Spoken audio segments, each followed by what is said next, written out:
God's expectation that he be first in the lives of his people has been a constant since he created us. The Bible's Old Testament is a history tracking and documenting the reality of the struggle that his people had to put him in that place of primacy, to put him first in their lives. Rather than stretching to put God in the first place where he required himself to be, too often they lowered their standard to the compromised ways of the world all around them. Compromise in faith and worship. Compromise in the call to live differently. Compromise in relationships and purity. Compromise when it came to caring for the poor and those in need and fighting for justice. Compromise in terms of lying and cheating. Compromise in putting God first. And how did God respond to this? Well, he wasn't happy. He had spelt it out so clearly. I am the Lord your God who rescued you from the land of Egypt, the place of your slavery. You must not have any other God but me. You must not make for yourself an idol of any kind or an image of anything in the heavens or on the earth or in the sea.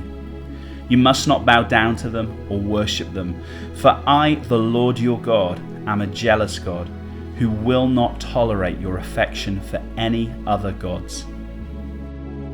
It wasn't all demands from God. God promised them if they put him first, he would lavish his unfailing love upon them for 1,000 generations.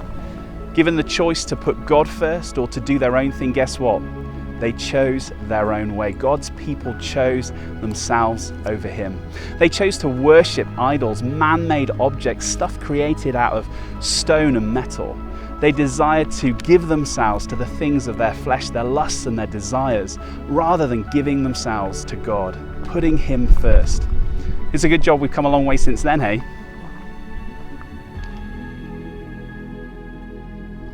This made God mad, and his people paid a huge price. You can read about it in the Bible. For a summary, have a look at Jeremiah chapter 44, verses 4 to 6. Stepping into the New Testament and into the new covenant that we get to enjoy, God didn't lower the bar. Quizzed by an expert on the law as to which was the greatest commandment, Jesus replied, "You must love the Lord your God with all your heart, all your soul, and all your mind. This is the first and greatest commandment." Take note of the language that Jesus uses here. You must. The first and greatest commandment. God still wants to be first in all of our lives. For all of us who are believers, followers of Jesus, our lives are a quest to live out this singular premise, to put God into pole position, to make him first in our lives. How do we live out this command? Well, there's a short parable that Jesus told. It's had a profound impact on my life. It was turned into a story, and I always read it at Sunday school over and over. It was one of my favorites. It's a story about a wealthy merchant who has a big house and lots of money. One day he spots a wonderful white pearl for sale in a shop. He falls in love with the precious pearl, so in love that he sells everything he has to be able to obtain it, even his hat with a feather in it. The story finishes on this line. Jesus says, God is like the merchant's pearl. It costs everything to know him, but he's worth more than anything in the world. If you want to define a next step in terms of putting God first in your life, here's a question that we can all consider. What would we find hardest to give up in pursuit of him? Is it consistently giving him time each day to grow in relationship with him, reading his word and pursuing him in prayer? Perhaps it's being part of a community, of a church, coming along on a Sunday and being part of what's happening throughout the week. Maybe it's giving generously of your finances to people in need, including giving tithes and offerings into the church. Perhaps it's something different. It's laying down a view or an opinion or the desire that somehow we always have to be right. Maybe it's something else, a career, perhaps even a home. Whatever it is, would you be willing to lay it down to put God first in your life? Hang on a second. this all sounds a little bit radical, a little bit zealous to me.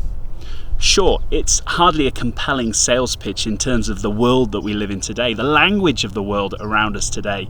What's in it for me? That's essentially what the people said to Jesus' teaching recorded in John 6.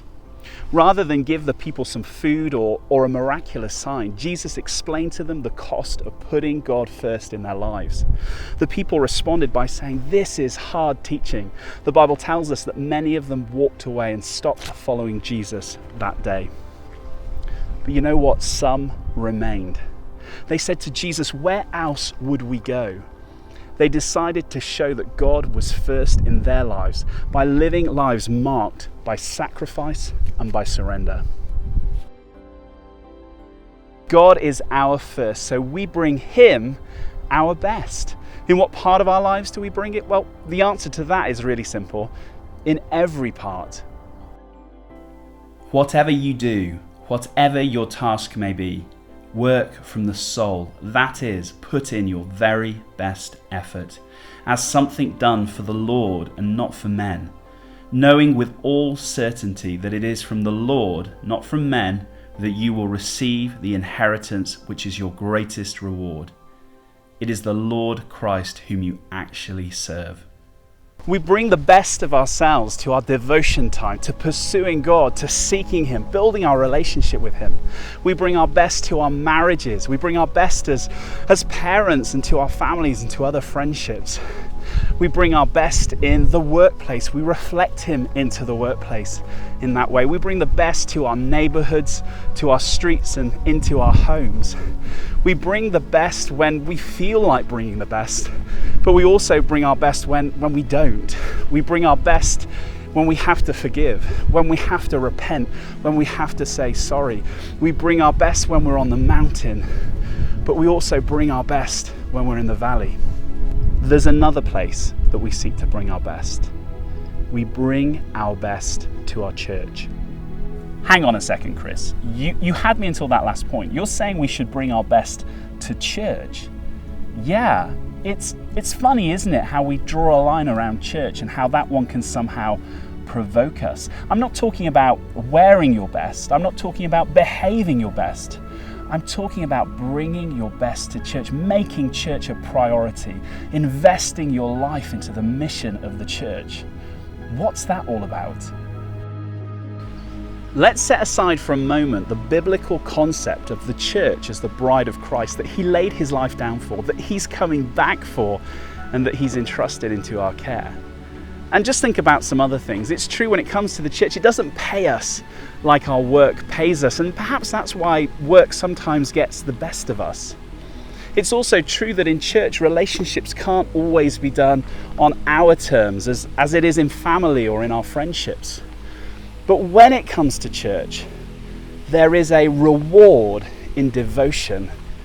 Yeah, devotion. Let's say that word together. Devotion.